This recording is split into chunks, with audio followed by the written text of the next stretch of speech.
ছোটোবেলার অনেক স্মৃতি মনে পড়ে গেল আজ।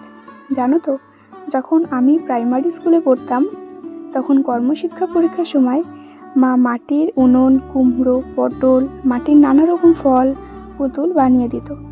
আজ আবার অনেক দিন পর মা মাটি দিয়ে প্রদীপ বানাচ্ছে।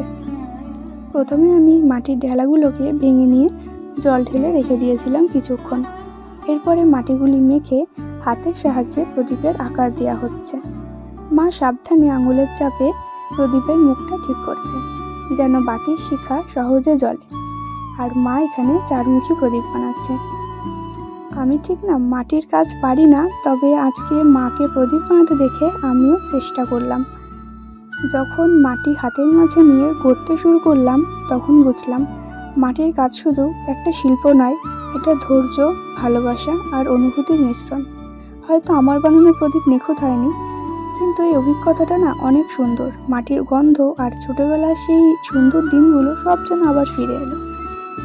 সব প্রদীপ তৈরি হয়ে গেল, এরপরে আমি এগুলো রোদে শুকাতে দিচ্ছি। আর তোমাদের কেমন লাগলো ভিডিওটা অবশ্যই জানিও। ভালো লাগলে লাইক, কমেন্ট, শেয়ার করো। সাবস্ক্রাইব করতে ভুলো না কিন্তু।